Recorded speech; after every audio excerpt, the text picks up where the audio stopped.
I found the muddy shoes by the back door at 3 a.m. Again, my son Ethan had been sneaking out every single night for 2 weeks. And I didn't know why. He was 18, responsible, never gave me trouble until now. Tonight, I decided to follow him.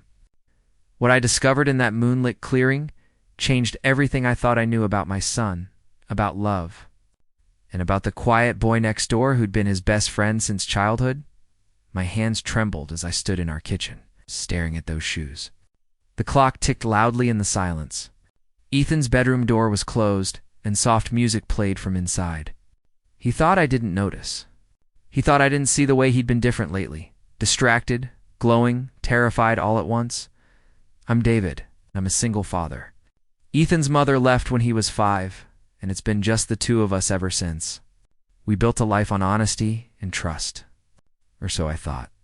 Now, watching my son sneak out night after night, I felt that foundation cracking beneath my feet. The next evening, I pretended to go to bed early. I left my bedroom light on but positioned myself by the living room window, hidden in darkness. At 11:47 p.m., I heard Ethan's door creak open.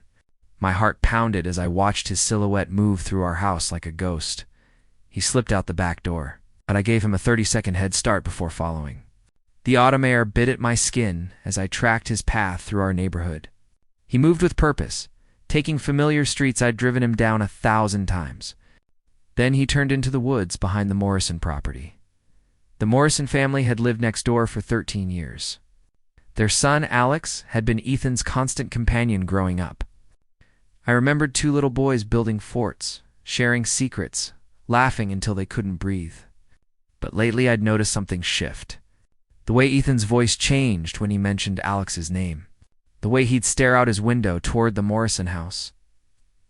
I followed the narrow trail through the trees, careful to stay far enough back.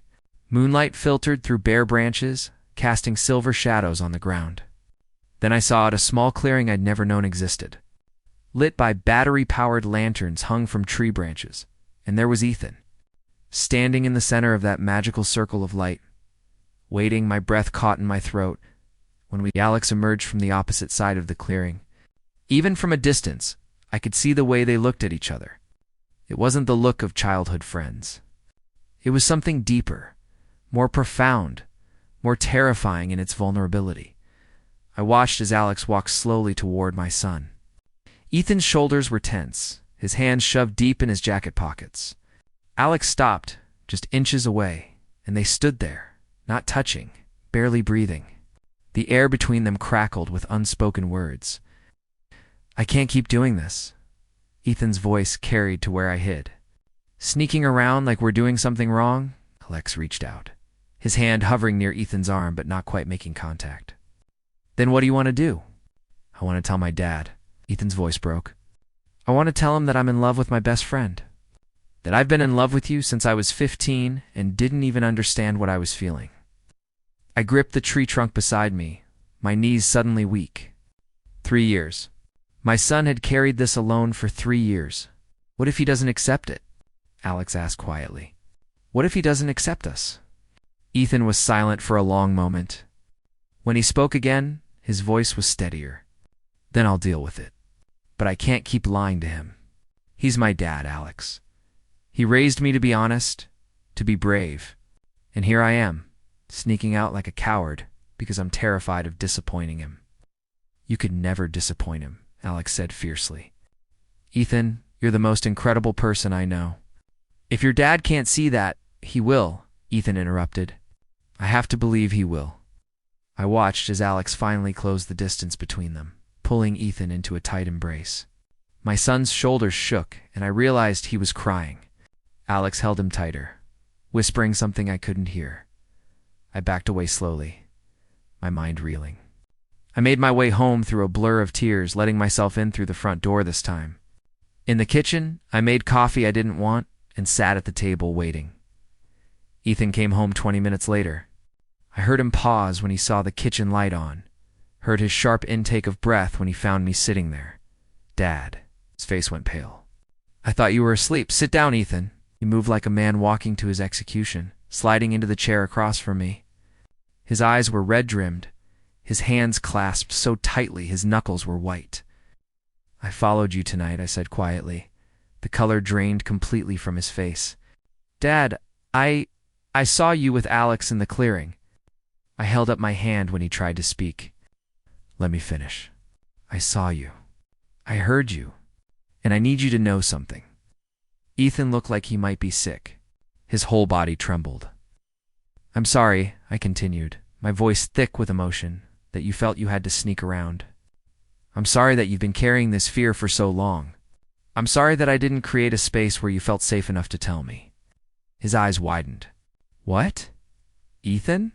I reached across the table, covering his clenched hands with mine. "You are my son. You are the best thing that ever happened to me. And whoever you love, however you love, that doesn't change. That will never change." The sound he made was somewhere between a laugh and a sob. Tears streamed down his face as he gripped my hands like a lifeline. "I was so scared," he whispered. "I was so scared you'd hate me. Hate you?" My own tears fell freely now. "Ethan, it's impossible for me to hate you. You're my son. And Alex," I smiled through my tears. "Alex is a good kid. He's been a good friend to you. And if he's more than that now, if he makes you happy, then that's all I need to know." Ethan stood abruptly, came around the table and wrapped his arms around me. I held my son while he cried, the way I'd done when he was small, and the world felt too big. "Tell me everything," I said when he finally pulled back. "Tell me about you and Alex, no more secrets." We talked until dawn broke through our kitchen windows. Ethan told me about the summer night when he was 15, lying on Alex's trampoline, staring at stars, when he realized the flutter in his chest wasn't just friendship. He told me about years of confusion, of trying to push the feelings away, of eventually accepting them but being terrified to voice them. "Alex figured it out first," Ethan said with a small smile. "Last spring, we were studying for finals and he just looked at me and asked if I'd ever thought about us being more than friends." "What did you say?" I panicked. Ethan laughed, the sound lighter than it had been in weeks. I literally dropped my textbook and ran out of his house. Avoided him for 3 days until he cornered me in the school parking lot. "What happened then?" He told me he'd been feeling the same way for years. That he understood if I didn't feel it too, but that he needed to be honest. Ethan's expression softened. "Dad," the way he looked at me like I was the only person in the world that mattered. I'd never felt seen like that before. "When did you start meeting in the clearing?" 2 weeks ago. We wanted somewhere private, somewhere we could just be ourselves without worrying about who might see." He looked down at his hands. "I know we're 18. I know we're adults. But it still felt safer to hide." "Shouldn't have to hide," I said firmly. "Not from me. Not from anyone who matters." The conversation shifted to practical things. How to tell Alex's parents. How to navigate coming out at school. How to handle whatever reactions might come. But underneath it all was relief, palpable and profound. "Can I ask you something?" Ethan said as the sun climbed higher. "Anything." "What did you know? That this was okay?" "Some of my friends' parents," he trailed off. I thought carefully about my answer. "Your mother left because she couldn't accept who I was becoming. Not gay, not that, but just different from what she'd imagined. I learned then that real love means accepting people as they are, not as we want them to be. I spent years trying to be the kind of father who would never make you feel like you had to change to earn my love. Maybe I should have been more explicit about that." I met his eyes. "Ethan, you could tell me you're joining the circus, moving to Antarctica, or in love with your best friend, and as long as you're happy and safe, I'm with you." He smiled, genuine and bright. "I don't think I want to join the circus. Good, I'd miss you too much." We sat in comfortable silence for a moment before Ethan spoke again. "Alex wants to tell his parents this weekend. Could you be there? For support?" "Of course, it's that Saturday." We gathered at the Morrison house. Alex's parents, Karen and Tom, welcomed us with confused smiles. They could sense something important was coming. We sat in their living room, and I watched Alex reach for Ethan's hand. My son's fingers intertwined with Alex's, and I saw the same thing I'd seen in that moonlit clearing to people who'd found something rare and worth protecting. Mom. Dad, Alex began, his voice steady, despite the tremor in his hands. Ethan and I need to tell you something. Karen leaned forward, concern creasing her features. Tom's expression was unreadable. We're together, Ethan said, squeezing Alex's hand. We're in love. And we know this might be unexpected, but we wanted you to hear it from us. The silence stretched long enough to be uncomfortable. I saw both boys' shoulders tense, saw the fear creep back into their expressions. Then Karen stood, crossed the room, and pulled both of them into a fierce embrace. Oh, boys. My beautiful boys. Tom rose more slowly, but when he reached them, his eyes were wet. How long? He asked. A few months since we made it official, Alex said quietly. But feelings? A lot longer, and you're happy? Karen pulled back to look at them both. They nodded in unison. Then that's all that matters. She looked at me, then at her husband. Our boys are happy. They're healthy. They found each other. That's a blessing. Tom cleared his throat roughly. I'll be honest, this is new territory for me. But you're my son, Alex. And Ethan, you've been like a second son since you were 5 years old. That doesn't change because of who you love. The relief in the room was palpable. What followed was hours of conversation, questions, reassurances, stories, and even laughter. Karen insisted on making lunch, and we ate together as we'd done countless times over the years. But this time felt different. This time there were no secrets. Later, as the afternoon sun slanted through the windows, Ethan and Alex slipped outside. I watched through the window as they walked to the backyard, their shoulders pressed together, fingers still intertwined. They're good together, Karen said softly. Coming to stand beside me, they are. You knew, didn't you? She glanced at me. Before today? I smiled. I followed Ethan one night. Found them in a clearing in the woods, having the kind of conversation that made me realize my son was braver than I'd ever given him credit for. Alex has been terrified, she admitted. Terrified of telling us, terrified of losing Ethan, terrified of everything changing. Everything did change, I said. But maybe for the better. We stood in comfortable silence, watching our sons through the window. Alex said something that made Ethan laugh, the sound carrying back to us. Alex's face lit up at the sight of that laughter. And I really understood what I'd seen in that moonlit clearing. Over the following weeks, I watched Ethan transform. The weight he'd been carrying lifted, and he moved through the world with new confidence. He and Alex no longer hid. They held hands in our driveway, shared private smiles across the dinner table, existed as themselves without fear. But it wasn't all smooth sailing. There were whispers at school, and a few former friends pulled away. One afternoon, Ethan came home with a split lip and bruised knuckles. What happened? I demanded, reaching for the first aid kit. Some guys at school had opinions about me and Alex. He winced as I cleaned the cut. I defended myself. And Alex, my hands stilled. Did you throw the first punch? No, but I threw the last one. Ethan, Dad, I know.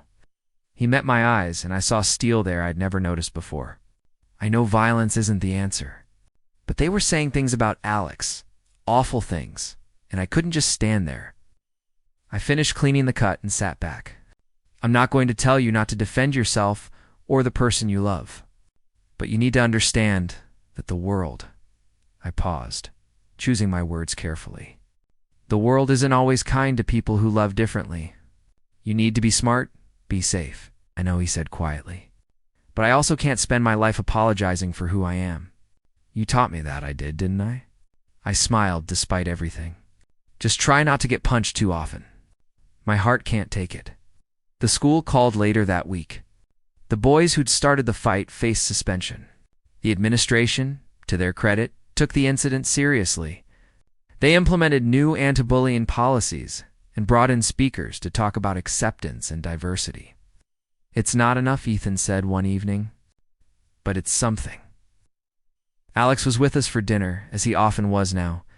He reached across the table, touching Ethan's arm gently. Change takes time, but it starts with people being brave enough to be visible. Like you two, I added. They shared a look, one of those private conversations couples have without words. Then Alex turned to me with a shy smile. Actually, Mr. Hayes, there's something we wanted to ask you about. David, I corrected automatically. You can call me David. David, Alex amended. The school is organizing a spring formal, and Ethan and I were thinking about going. Together, as dates Ethan clarified. Openly, I looked between them, seeing the hope and fear mingling in their expressions. And you're asking my permission? More like your support, Ethan said. We know it might be controversial. We know some people will have problems with it, but we want to go. We want to be ourselves. Then you should go. I smiled at their surprise. You should absolutely go. Be yourselves. Dance together. Show everyone that love is love, regardless of who's loving whom. Karen and Tom, when they heard, were equally supportive. The four of us parents helped the boys shop for matching suits, laughing as they debated tie colors and pocket squares. The night of the formal, I watched Ethan adjust his tie for the 5th time. His hands shook slightly.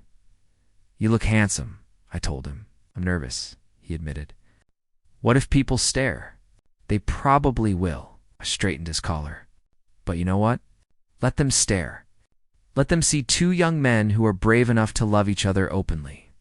Let them see that their stares don't diminish what you have. The doorbell rang, and Ethan's face transformed. He practically ran to answer it. Alex stood on our doorstep in a navy suit that matched Ethan's, holding a corsage box. They looked at each other like they were the only two people in the world. You look amazing, Alex breathed. So do you. I took photos, as did Karen and Tom, who'd come over to see them off. The boys stood close, arms around each other's waists, smiling so brightly it hurt to look at them.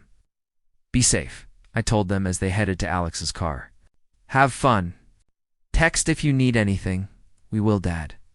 Ethan hugged me tight. Thank you for everything. I watched them drive away, then turned to find Karen wiping her eyes. They're going to be okay, Tom said. But he sounded like he was trying to convince himself. They're going to be better than okay, I replied. They're going to be extraordinary.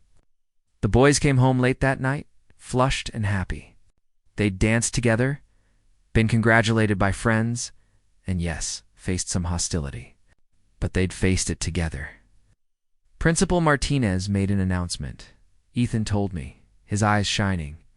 She said that love and respect were the foundations of the school community, and that discrimination in any form wouldn't be tolerated. Ow. Several other couples came up to us afterward, Alex added. Kids we didn't even know, thanking us for being visible. There's more of us than we thought, Ethan said softly. People who are different, or who love differently, or who just understand that love matters more than prejudice. That summer, Ethan and Alex both graduated. They'd been accepted to the same university, a choice they'd made together after long conversations about their future. At graduation, I watched my son walk across the stage to receive his diploma. He was 18, nearly a man, standing at the threshold of everything his life would become. When he returned to his seat, he leaned over and kissed Alex's cheek, quick and unashamed. Some people in the audience shifted uncomfortably, but more applauded. After the ceremony, as we took photos outside, a man approached me. He was maybe 50, with kind eyes and a nervous smile. Excuse me, he said. Are you Ethan's father? I tensed slightly. Yes, I wanted to thank you. He gestured to a young man standing nearby, watching us. That's my son, Michael. He's a junior. He's been terrified to come out, but seeing Ethan and Alex at the formal, seeing how supported they were, his voice caught. It gave him courage. He told us last month that he's gay, and we're okay with it. Because of examples like yours. I shook his hand, moved beyond words.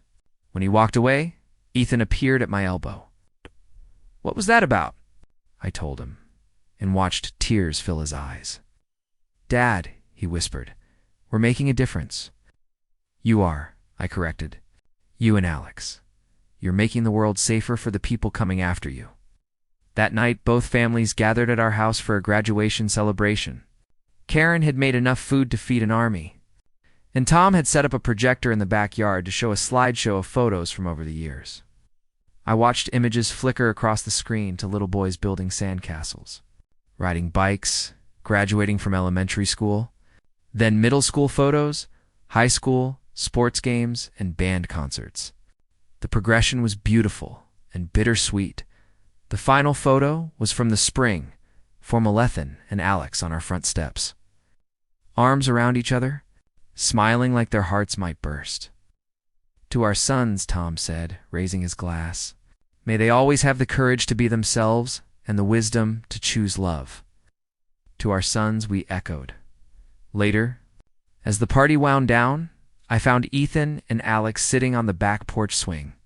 Their heads closed together, talking quietly. I started to turn away, giving them privacy, but Ethan called out, "Dad, wait." I joined them on the porch. "We wanted to tell you together," Ethan said, reaching for Alex's hand. "We've been thinking about our future." "After college?" "Okay," I said carefully. Alex spoke up, his voice warm. "We know we're young. We know we have a lot of life ahead of us. But we also know what we want that life to look like. Want to build something together," Ethan continued.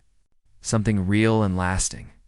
We want," he paused, emotion making his voice rough. "We want what you gave me, Dad. A home built on honesty and love." My throat tightened. "You'll have that. I know you will. We wanted you to know," Alex said. "Both of our parents, but especially you. David, because you were the first person who showed us that being accepted wasn't just a dream. You made it real." I pulled them both into a hug, these two young men who'd found each other against the odds.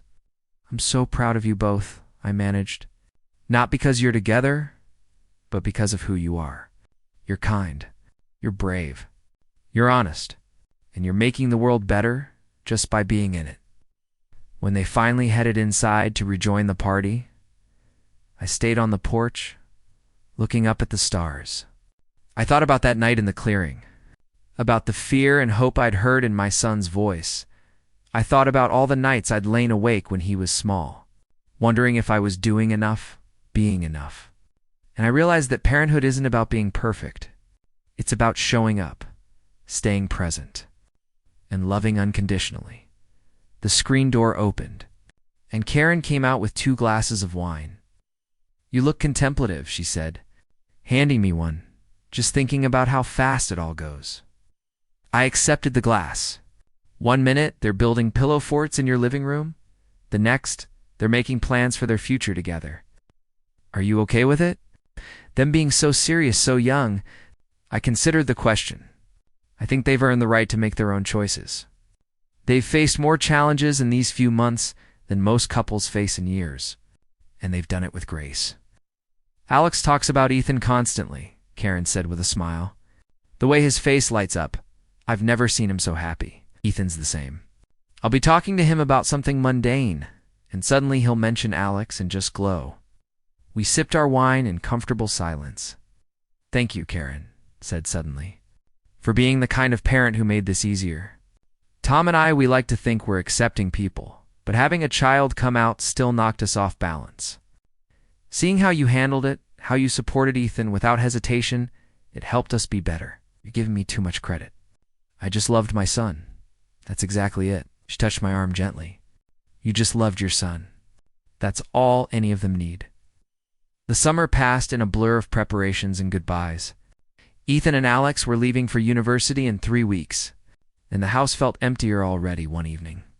Ethan came to me with an old shoebox. "I want to show you something," he said. Sitting beside me on the couch, inside were dozens of folded notes, their edges worn from being read and reread. Ethan handed me one. "Alex wrote me this when we were 13, he explained. Read it." The note was in careful, boyish handwriting. "Ethan, you're my best friend. I don't know what I'd do without you. Promise we'll always be friends, no matter what." "I have notes from every year," Ethan said softly. "Every birthday, every Christmas, every random Tuesday when he just wanted to remind me he was there. Dad, I've been reading them lately, and I can see it now the way his feelings were changing. Even before he understood them, pulled out another note from when they were 15. I don't have the words for what you mean to me. Maybe someday I'll be brave enough to find them. Until then, know that you matter." He was trying to tell me, Ethan said, tears in his eyes. For years he was trying to tell me, and I was too scared to see it, but you see it now. I do, and I'm not scared anymore. What changed? I asked gently. Ethan thought for a moment. I think it was seeing you that night in the kitchen. You followed me to the clearing, saw everything, and instead of anger or disappointment, you offered love. It made me realize that fear had been holding me back from something beautiful. Love should never make you feel like you need to hide. I said it doesn't. Not anymore. He carefully returned the notes to their box. I'm keeping these forever. Someday when we're old, I want to look back and remember these moments. The fear, the courage, the acceptance. All of it. That's beautiful, Ethan. I learned from the best. He smiled at me. You kept every drawing I ever made you, every report card, every little piece of my life. You showed me that love means cherishing the moments, not just the milestones. The day before they left for university, both families gathered one last time. We grilled in our backyard, told old stories, and tried not to think about how quiet the house would be tomorrow as the sun set, casting everything in golden light. Ethan stood and cleared his throat. I wanted to say something before we leave, he began. Everyone turned to face him. I know I haven't always been easy. I know there were times when I was distant, closed off, difficult, and I'm sorry for that. Ethan, I started, but he held up his hand. Please, let me finish. He took a shaky breath. I spent so long being afraid. Afraid of who I was. Afraid of what people would think. Afraid of disappointing the people I love most. But you, he looked around at all of us. You showed me that love isn't conditional. You showed me that being myself isn't something to apologize for. Alex stood and moved to his side, taking his hand. We're going to college tomorrow, Ethan continued. We're going to study and grow and figure out who we want to be. But no matter where we go or what we do, we'll carry this with us. This acceptance, this love. It's proof that family isn't about being the same. It's about showing up for each other. Karen was openly crying now. Tom's arm was around her shoulders, his own eyes bright with unshed tears. We love you both, I said, my voice thick with emotion. We're so incredibly proud of you. The evening ended with long hugs and promises to call often. As people began to leave, Alex's parents lingered. Thank you, Tom said, shaking my hand, for being the kind of father I want to be. After everyone left, Ethan and I sat on the porch in the gathering darkness. Are you scared? I asked him. About tomorrow. A little, he admitted.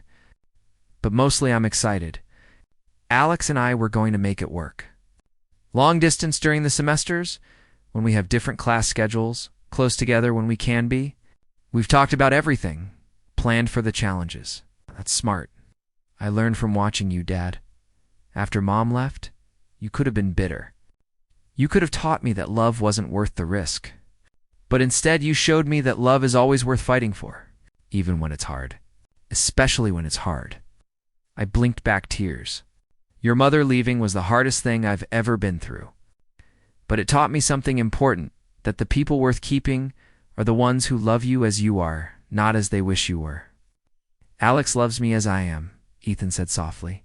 He sees all of me, the anxious parts, the uncertain parts, the parts that still have so much growing to do, and he loves all of it. That's the kind of love that lasts. We sat in comfortable silence. Listening to crickets chirp in the darkness, Dad. Ethan's voice was quiet. What you did that night following me, confronting me with love instead of anger, it saved me. I don't know if I've ever really said that, but it's true. You saved me from a life spent hiding. Right here. You saved yourself, Ethan. I just provided a safe place to land. I couldn't have done it without you. I couldn't imagine my life without you in it. Pulled him close. Whatever happens in the future, graduation, careers, marriage, children, I'll be here. Cheering you on, supporting you, loving you unconditionally. I know, he whispered against my shoulder. I've always known. The next morning came too quickly. Alex arrived early, his car packed and ready. The boys loaded Ethan's belongings, systematically emptying his room of 18 years of memories. When everything was packed, Ethan stood in his empty bedroom doorway, looking at the space that had been his sanctuary. "It looks smaller somehow," he said. "Or you've gotten bigger." I stood beside him. "You're not the same boy who slept in this room. You've grown into someone remarkable. I'll miss this. Us, our morning coffee talks. The way you always know when I need space and when I need a hug. I'm a phone call away. Always." We walked outside to where Alex waited by the car. The morning sun was bright, promising a beautiful day for a long drive. "Take care of each other," I told them both. "Call when you get there. Drive safe." Ethan hugged me one last time, holding on just a few seconds longer than necessary. "I love you, Dad. I love you too, son." More than words can say. I watched them drive away, Ethan's hand reaching across the center console to hold Alex's. Even from a distance, I could see their fingers intertwine. Karen came to stand beside me, having walked over to say her own goodbyes. "Empty nest," she said softly. "Empty, but full," I replied. "Full of memories, full of pride, full of hope for their future. You think they'll make it? Long term?" I thought about everything I'd witnessed, the courage, the communication, the deep respect they showed each other. I think they have something special, something worth building a life around. I smiled. But even if they don't, even if this relationship is just the first chapter of their love stories, they'll be okay. Because they've learned what it means to love honestly, bravely, completely. "When did you become so wise?" Karen asked with a small laugh. "When I had to raise a son on my own and realized that parenting isn't about having all the answers. It's about being willing to learn alongside your children." We stood together, watching until the car disappeared from sight. That night, I received a text from Ethan. "Made it safely. Alex's dorm is across the quad from mine. The campus is beautiful. Already met our Roz. Thank you for everything, Dad. I know you're probably missing me. But I want you to know because of you, I'm not afraid to be myself here. I'm not afraid to love openly. That's the greatest gift you could have given me. Love you." EI texted back, "That's all I ever wanted for you, to live without fear. Proud of you. Love you more." Dad.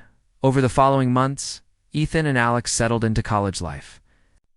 They sent photos studying in the library at campus events, exploring their new city. In every picture, they were smiling. They came home for Thanksgiving, and the change in them was remarkable. They seemed older, more confident, more sure of themselves and each other.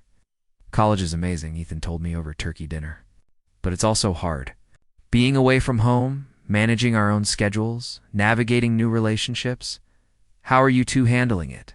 I asked. Alex and Ethan exchanged a look. "We're learning," Alex said. "Learning how to support each other even when we're stressed. Learning how to communicate when things get difficult. Learning how to prioritize our relationship without losing ourselves." "We had a rough patch in October," Ethan admitted.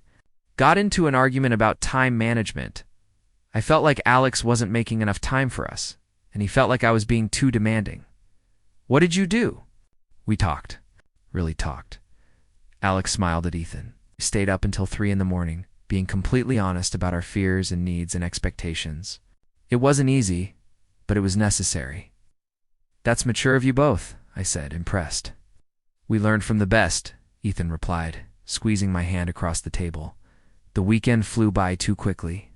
As they prepared to return to campus, Ethan pulled me aside. "There's something I want to ask." "You, anything." "Alex and I are thinking about getting an apartment together next year, off campus. We wanted to know what you thought." Considered my response carefully. "I think you're both adults. You're capable of making your own decisions. But I also think it's important to ask yourself, why is it because you're ready for that commitment? Or because you're afraid of losing each other if you don't?" Ethan was quiet for a long moment. "Both, maybe. We love each other, and we want to build a life together. But I'd be lying if I said there wasn't some fear driving it too. It's honest. And that's okay." I touched his shoulder gently. "My advice? Don't rush. You have time. If what you have is re-land, I believe it'll still be there whether you live together next year or in 5 years. You're right, Ethan said slowly. We should probably wait. Make sure we're doing it for the right reasons. Only you two can decide what the right reasons are. But I'm glad you're thinking it through. He hugged me tight. Thanks for always giving me space to figure things out. It's what parents are for. Christmas brought them home again, and this time they stayed for 3 weeks. The house felt alive again, filled with laughter, late-night conversations, and the sound of Alex's terrible singing as he helped Ethan make breakfast. One snowy evening, all 4 parents gathered at the Morrison house for dinner. The boys had gone to see friends, leaving us alone. They're really making it work, Tom observed, sipping his wine. I wasn't sure at first. I thought maybe it was just young love that would burn out quickly, but, Karen prompted. Ow! But they keep surprising me. The way they communicate, the way they support each other, the way they've grown together. He shook his head in wonder. They're teaching me things about relationships I didn't learn until I was 30. They've had good examples, I said, gesturing around the table. For parents who showed them what committed partnership looks like. Even when those partnerships end, I added. Thinking of my ex-wife, there are lessons in that too. When the boys returned, rosy-cheeked from the cold, they brought an energy that lifted the entire room. We have news, Alex announced, his eyes sparkling. Good news or concerning news? Karen asked immediately. Good news. Ethan laughed. We both made Dean's List this semester. The room erupted in congratulations and questions. As we celebrated their academic achievements, I watched the easy way they moved around each other, comfortable, connected, complete. Later that night, as Ethan helped me clean up, he said, I took your advice. About the apartment. Oh, we decided to wait. We're going to keep our separate dorms next year, but we're going to join some clubs together. Find ways to build our life without rushing into cohabitation. It's a mature decision. It's the right one. He dried a plate thoughtfully. Dad, can I ask you something? How do you know when you're ready for the next step? In a relationship, I mean? I set down the dish I'd been washing. I think you're ready when the next step feels less like a leap and more like a natural progression. When you're not taking that step out of fear of losing someone, but because it genuinely enhances both your lives. That makes sense. You're 19, Ethan. You have time. You and Alex sure, building something beautiful. There's no need to rush the foundation. Sometimes I think about the future, he admitted. I see us graduating, getting jobs, buying a house, maybe adopting kids someday. Is that crazy? To think that far ahead? It's not crazy. It's hopeful. I smiled at him. But remember to live in the present too. Don't get so focused on the destination that you forget to enjoy the journey. When did you become a philosopher? He teased. When I became a father, it comes with the territory. The rest of winter break passed in a blur of family dinners, movie nights, and long conversations. When it was time for them to return to campus, the goodbye felt easier. We all knew now that distance didn't diminish their connection to us or to each other. Spring semester brought new challenges. Ethan called one night, his voice strained. Dad, I need advice. What's wrong? There's this guy in Alex's study group. He's been, I don't know, flirting with Alex. And Alex says I'm being paranoid, but I can see the way this guy looks at him. I recognize the jealousy in his voice, the insecurity that can plague even the strongest relationships. Have you told Alex how you feel? I tried, but he brushed it off. Said I was overthinking things. Ethan, do you trust Alex? He was quiet for a long moment. Yes, completely. And trust him with this too. You can't control who finds your partner attractive. You can only control how you respond to it. What if he paused? What if this guy makes a move? Then Alex will handle it. He chose you, Ethan. He keeps choosing you. Have faith in that. The next week, Ethan called again, this time sounding lighter. You were right, Dad. The guy did make a move, and Alex shut him down immediately. Then Alex came straight to me and told me everything. Said he understood why I'd been worried, but that I never had to doubt his commitment. I'm glad you two talked it through. He also said we should probably have a bigger conversation about boundaries and communication. So we're meeting with a couples counselor at the Student Health Center. I was impressed. That's very mature of you both. I figure if we're serious about this about each other, we should put in the work now to build a healthy foundation. That's exactly right. I'm proud of you, son. Thanks, Dad, for always steering me in the right direction. I'm not steering. I'm just holding up a mirror so you can see clearly. Spring turned to summer. The boys came home changed again. Taller somehow. More grounded. The counseling sessions had helped them develop communication tools that served them well. They both got summer jobs in town. Ethan at the library. Alex at a local nonprofit. Evenings, they'd meet at our house or the Morrisons. And we'd all have dinner together. One warm June evening, as we ate on the back patio, Alex suddenly set down his fork. I have something I want to say. Everyone turned to look at him. I'm thinking about changing my major, he announced. From business to education. I want to be a teacher. Tom blinked. A teacher? Specifically, I want to work with LGBTQ youth. Create safe spaces in schools. Be the kind of teacher I wish I'd had. Alex reached for Ethan's hand. Ethan and I have been volunteering at the community center downtown running a support group for queer teens. And Dad, these kids, they need people who understand, who can see them and support them. That's a significant career change, Tom said carefully. Have you thought this through? I have. I know it means less money, probably less stability, but it means more purpose. Ethan spoke up then. I'm changing my major to social work.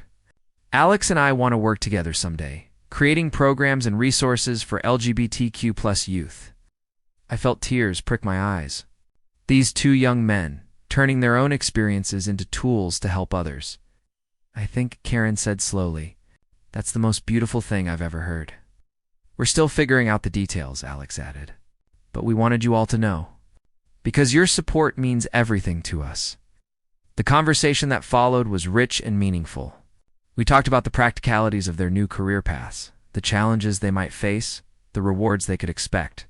But underneath it all was pride deep, abiding pride in these young men who chose purpose over profit. That night, after everyone had gone home and it was just Ethan and me on the porch again, he said, Are you disappointed that I'm not pursuing something more traditional? Disappointed? I turned to face him fully. Ethan, I have never been more proud of you. You're taking your pain, your fear, your journey, and using it to light the way for others. That's not just admirable, it's heroic. It feels right, he said softly, like this is what I was meant to do. Then it probably is. Trust your gut. Alex and I have been talking about the future more seriously, Ethan continued. Not just career stuff, but life stuff. Where we want to live, what kind of life we want to build. And what did you decide? That we want what you gave me, what Alex's parents gave him. A home filled with love and acceptance. A place where people feel safe being themselves. He smiled. And maybe, someday, kids who need that safety. Foster kids, adopted kids, kids who need to know they're loved. My throat tightened. That's a beautiful vision. We're not rushing into anything, he assured me. We're still young. But knowing what we're building toward makes the present make more sense. The summer flew by, and before I knew it, they were packing to return to campus for their sophomore year. It gets easier, right? I asked Karen as we helped load their cars. The goodbye part. I'm not sure it does, she admitted. But the worry lessens, because you start trusting that they can handle whatever comes. When did they grow up so fast? The minute we weren't looking, this time when they drove away, I felt different. Not empty, but full. Full of pride, full of hope, full of certainty that whatever challenges they faced, they'd face them together. Sophomore year brought new adventures. Ethan joined the campus LGBTQ+ Alliance and became a peer counselor. Alex started an after-school program at a local high school, mentoring queer students. They sent photos of their work, and in every image, their passion was evident. They came home for winter break, and this time, they had someone with them. This is Marcus, Ethan said, introducing a shy 18. He's a freshman at our school. His family kicked him out when he came out, so we invited him to spend the holidays with us. Marcus looked terrified, standing on our doorstep with a small duffel bag. "Come in," I said warmly, opening the door wide. "You're very welcome here." Over the next few days, I watched Ethan and Alex care for this young man with such tenderness it made my heart ache. They made sure he felt included, safe, seen. They showed him what family could look like. On Christmas morning, Marcus opened the small gifts we'd hurriedly bought for him: new clothes, books, a journal, and started crying. I didn't think he managed between sobs. I didn't think anyone would. Ethan pulled him into a hug. "You're not alone. You're never going to be alone again. We're your family now," Alex added, joining the embrace. Later, Marcus pulled me aside. "Thank you for raising a son who knows how to see people, who knows how to love people." He learned from experience, I told him, and from being brave enough to be himself. "I want to be that brave someday." "You already are. You survived being kicked out. You accepted help when it was offered. You're here. That's brave." Marcus stayed with us through New Year's. When it was time to return to campus, he hugged me tight. "Can I come back? For spring break?" "You can come back any time," I assured him. "This is your home now, too." After they left, the house felt different. Not empty, but expectant. Like it was waiting for the next person who needed a safe place to land. "You know," Karen said when I mentioned this to her, "you and Ethan have created something special. Not just a relationship, but a model. A way of being in the world that makes space for people who need it. I just did what any parent should do. But not every parent does. That's what makes it special." Over the next months, Ethan and Alex's work with LGBTQ+ youth expanded. They started a blog sharing resources and stories. They organized campus events. They volunteered at shelters and community centers, and they kept bringing home strays young people who needed a place to belong. Our house became a revolving door of visitors, each one carrying their own story, each one finding acceptance. In May, as sophomore year ended, Ethan called with news. "Dad, Alex and I were approached by a nonprofit organization. They want us to help develop a national program for LGBTQ+ youth mentorship. It would mean traveling this summer, speaking at events, helping establish local chapters." That's incredible. "The thing is, we'd be gone most of the summer. I know we usually come home, and I don't want you to feel," Ethan, I interrupted gently. "Go. Do this important work. I'll be here when you get back. Are you sure?" "I'm sure. This is what you were meant to do." They spent that summer crisscrossing the country. I followed their journey through social media posts and nightly phone calls. They spoke at conferences, met with community leaders, shared their story over and over again. "I never thought our experience would help so many people," Ethan told me during one call. "But everywhere we go, kids come up to us crying, thanking us, telling us they felt alone until they heard our story. You're making a difference. We're trying."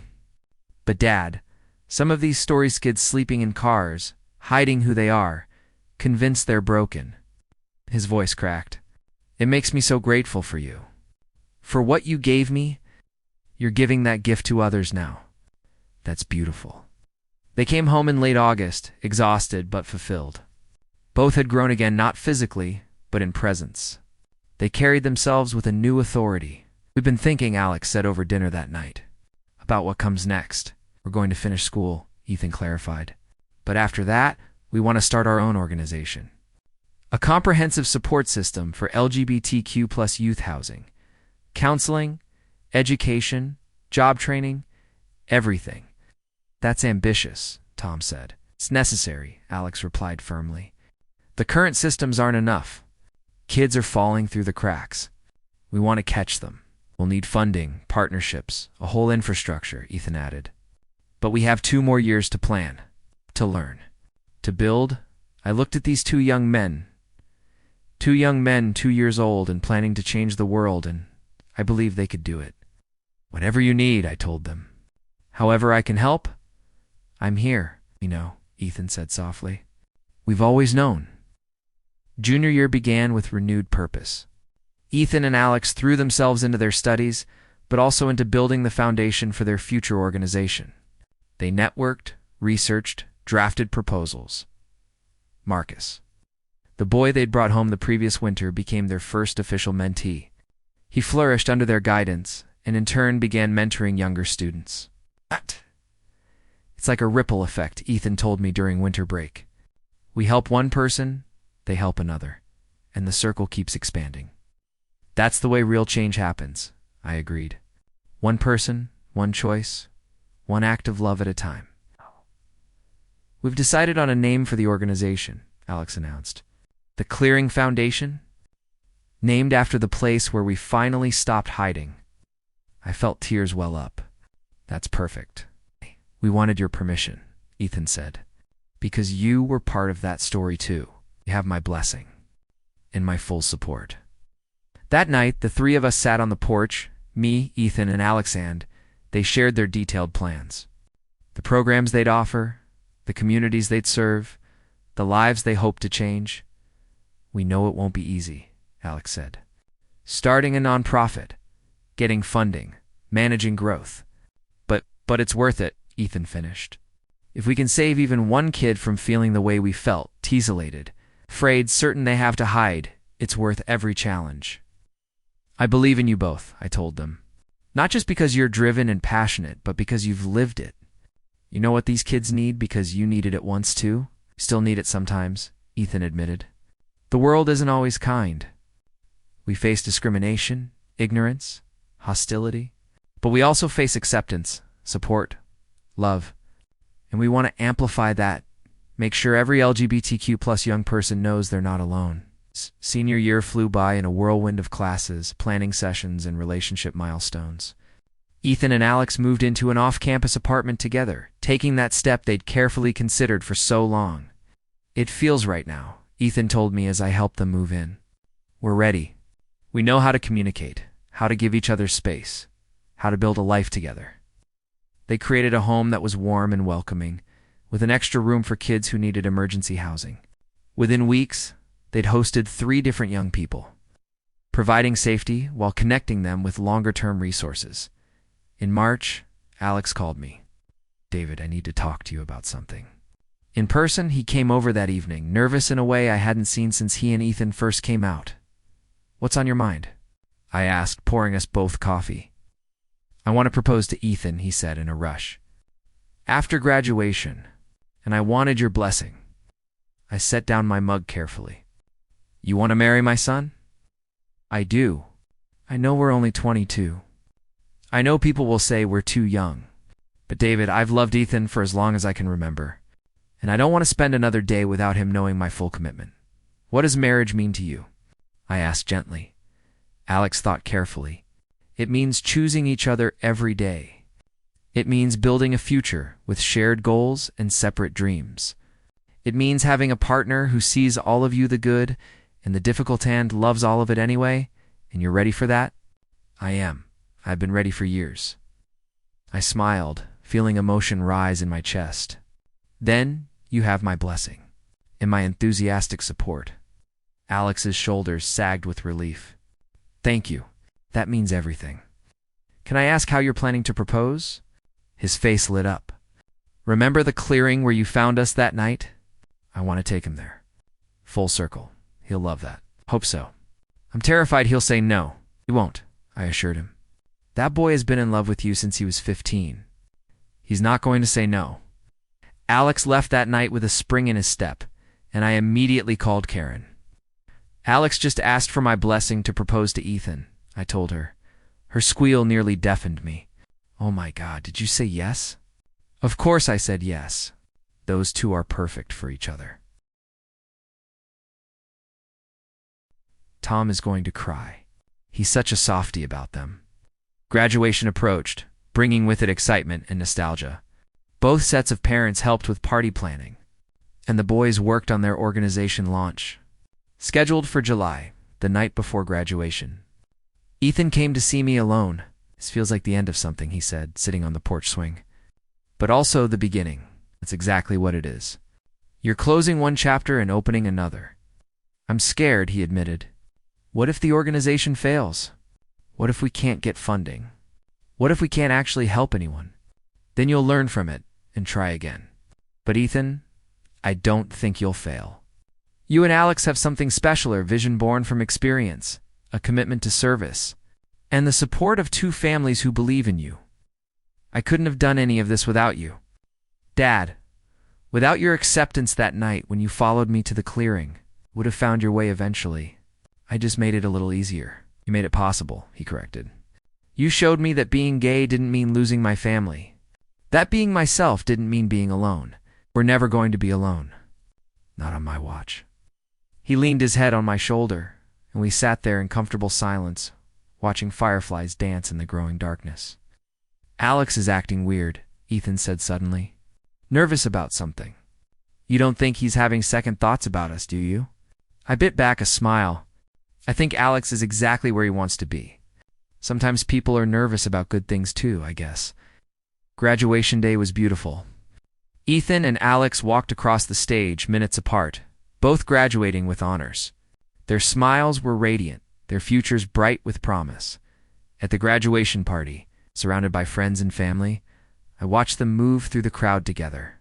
They'd grown from two scared teenage boys in a moonlit clearing to confident, young men ready to change the world. Later that evening, as the party wound down, Alex caught my eye and nodded. It was time. Ethan, Alex said, touching his arm. Come take a walk with me now. We have guests they won't mind. Please. Ethan looked confused, but followed. I shared a knowing glance with Karen and Tom. We quietly encouraged other guests to stay and celebrate while the boys slipped away. They were gone for nearly an hour. When they returned, Ethan's eyes were red from crying, and on his left hand gleamed a simple silver band. The party erupted in cheers. Ethan and Alex stood there, hands clasped, grinning so widely it looked like it might hurt. He said yes, Alex announced unnecessarily. I said yes, Ethan confirmed, laughing through tears. He took me to the clearing and he got down on one knee in the exact spot where we first kissed. And he asked me to marry him. I'm never letting you go, Alex added. Pulling him close, the celebration that followed was joyous and loud. Both families cried happy tears. Friends toasted the newly engaged couple. And through it all, Ethan and Alex remained connected, touching, smiling, whispering to each other. Later, as the evening finally ended, Ethan hugged me tight. You knew, he accused gently. Alex asked your permission, didn't he? He did? And I gave it gladly. Thank you, Dad, for everything. For accepting me, for supporting us, for showing me what unconditional love looks like. That's just being a parent. The right kind of parent? Not every kid has that, he said softly. That's why our work matters so much. The summer was a whirlwind.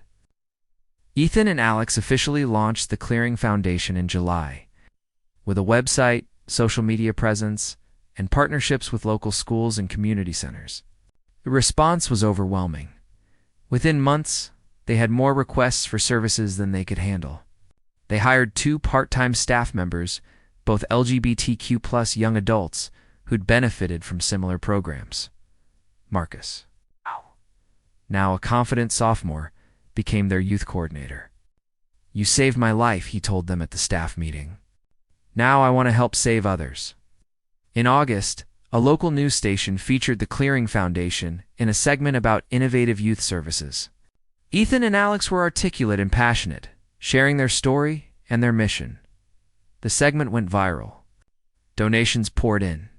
Within weeks, they had enough funding to rent actual office space and hire full-time staff. This is crazy, Ethan told me, eyes wide with disbelief. We thought it would take years to get to this point. When you're doing the right work, the universe conspires to help, I said. Plus, your story resonates. People want to support, love, and acceptance. They set a wedding date for the following June, a year after graduation. Giving them time to establish the organization and plan properly, both families threw themselves into wedding preparations with enthusiasm. Karen and Tom insisted on covering the venue and catering. I offered to handle the flowers and music. We don't want anything fancy, Ethan insisted. Just intimate. Just the people who matter most. And maybe held outdoors. Alex suggested. Like in a clearing, Ethan finished, smiling. Obviously. They found a beautiful piece of property an hour outside the city, a natural clearing surrounded by old-growth trees. With a small pond reflecting the sky. It's perfect, Ethan breathed when they showed it to us. It's like that night, but more. Bigger, better. More public, Alex teased. Definitely more legal. The months leading up to the wedding were hectic but happy. The Clearing Foundation continued to grow. They secured a large grant that would fund 3 more years of operation. They expanded their programs, hired more staff, and began training volunteers. But they also made time for their relationship. Date nights every Friday, no matter how busy they were. Long walks, where they talked about everything and nothing. Quiet mornings making breakfast together in their apartment. How do you make it look so easy? A young couple asked them during a mentoring session at the foundation. It's not easy, Alex said honestly. We argue. We get stressed. We sometimes forget to communicate as well as we should. But we're committed to working through it, Ethan added. Every single time. We choose each other, even when it's hard. Especially when it's hard, Alex agreed. Reaching for Ethan's hand, I watched this exchange from the doorway of their office, my heart swelling with pride. They were living proof that young love could mature into lasting partnership. The week before the wedding, both families gathered at our house for a rehearsal dinner. It was casual pizza and wine on the back patio, strings of lights overhead, laughter echoing into the night. I want to say something. Tom stood, raising his glass. 23 years ago, Karen and I had a son, and we dreamed about his future, what he'd become, who he'd love, what kind of life he'd build. Paused, emotion thick in his voice. We never could have imagined this. Not because Alex is marrying a man, though we didn't specifically envision that, but because what he and Ethan have built together is so much more than we could have hoped for. They're not just partners, Karen added, standing beside her husband. They're world changers. They're taking their own pain and transforming it into purpose. Ethan and Alex, I said, raising my own glass.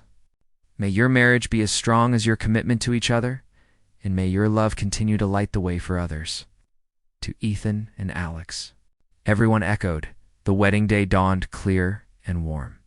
The clearing had been transformed with simple wooden chairs, white fabric draped from trees, and wildflowers everywhere.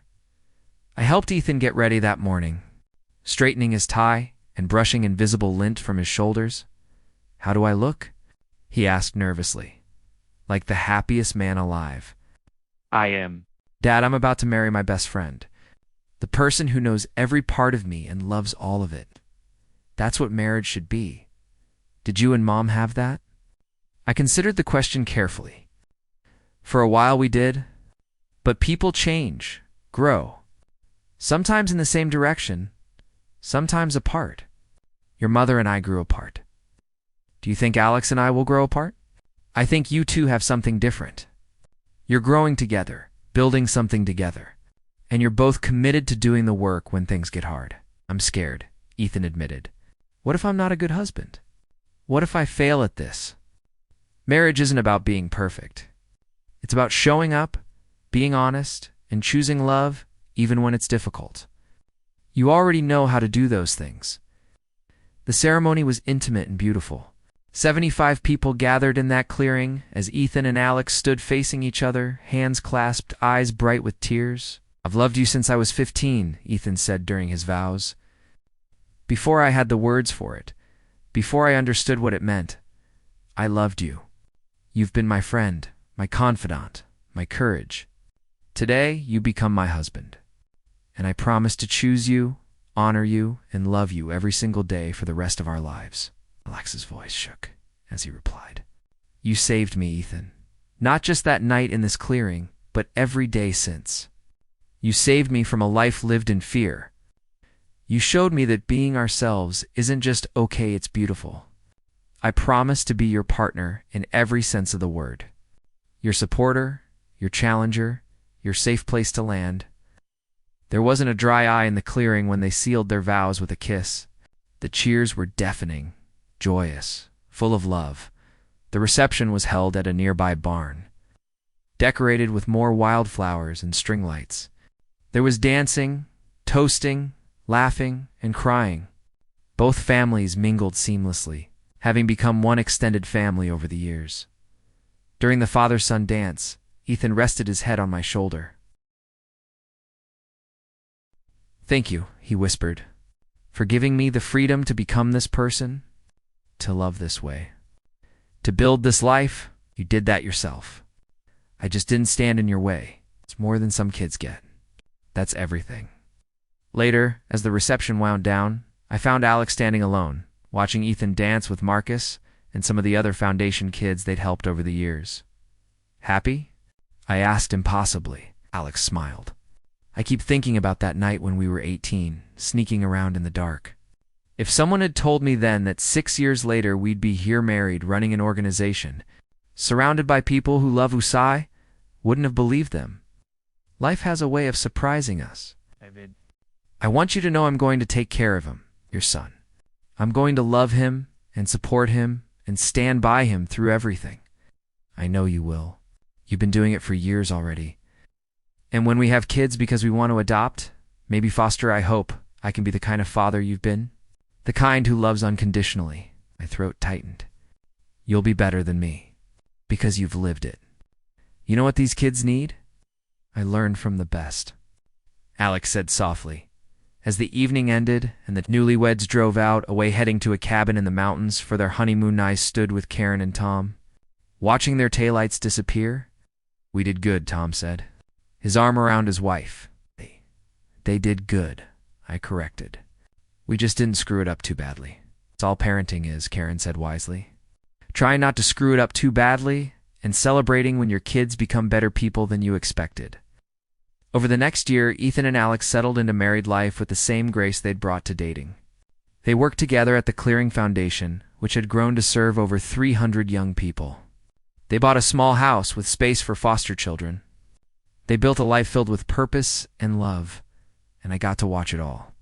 Proud beyond words. One evening, they invited me over for dinner, just the three of us. Like old times. "We have news," Ethan announced as we sat down. My heart jumped. "Good news?" "Great news," Alex clarified. "We're starting the foster-to-adopt process. We should have our first placement within a few months." I felt tears well up. "You're going to be fathers." "Terrified fathers," Ethan admitted. "But excited fathers? We want to give kids what you gave me, Dad, what Alex's parents gave him. A home where they don't have to hide." "You'll be amazing," I told them. "Because you know what it's like to need that safety. You've lived it." "We're specifically requesting LGBTQ+ youth," Alex said. "Kids who aged out of other placements or whose families rejected them. The kids who need us most." "We might fail," Ethan said quietly. "We might not be good at this," I countered. "You might change a child's life. Give them the foundation they need to become whoever they're meant to be. Like you did for me," Ethan said. "Like we're trying to do for hundreds of kids through the foundation," Alex added. "Like you'll keep doing. For your own children someday." The foster placement came. Through in October, a 17-year-old trans boy named Jamie, who'd been kicked out by his parents and bounced through 3 foster homes that couldn't handle his identity. Never forget the first time I met Jamie. He was guarded, defensive, expecting rejection. "So you're Ethan's dad?" he said, sizing me up. "The one who followed him to the woods." "That's me." "And you just accepted it, just like that?" "Just like that?" Jamie's eyes filled with tears. He quickly blinked away. "My parents said I was going to hell, that I was confused, broken, wrong." "You're not any of those things," I told him firmly. "You're Jamie, and that's exactly who you're supposed to be." Over the following months, I watched Ethan and Alex parent this wounded young man with such tenderness it made my chest ache. They set boundaries, offered structure, provided unconditional acceptance. Jamie thrived. He started hormone therapy. He joined the Foundation's peer support group. He applied to colleges. "I never thought I'd have this," he told us at Thanksgiving dinner, his first holiday with a family in 2 years. "People who see me, who love me as I am. You'll always have this," Ethan promised. "Whether you stay with us until you age out or stay with us forever, you're family now." Jamie stayed. When he turned 18, Ethan and Alex legally adopted him. At the courthouse, as the judge finalized the adoption, Jamie stood between his two dads, tears streaming down his face. "I have a family," he whispered. "I actually have a family." "You always did," Alex told him. "You were family the moment you walked through our door."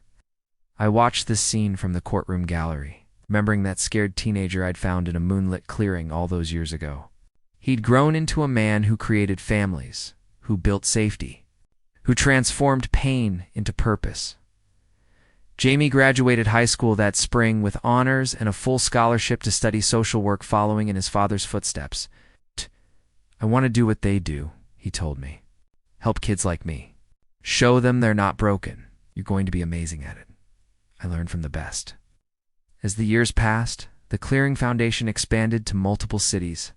Ethan and Alex became nationally recognized advocates for LGBTQ+ youth. They spoke at conferences, advised policymakers, and continued to foster and adopt kids who needed homes. Their house was always full, sometimes chaotic, always loving.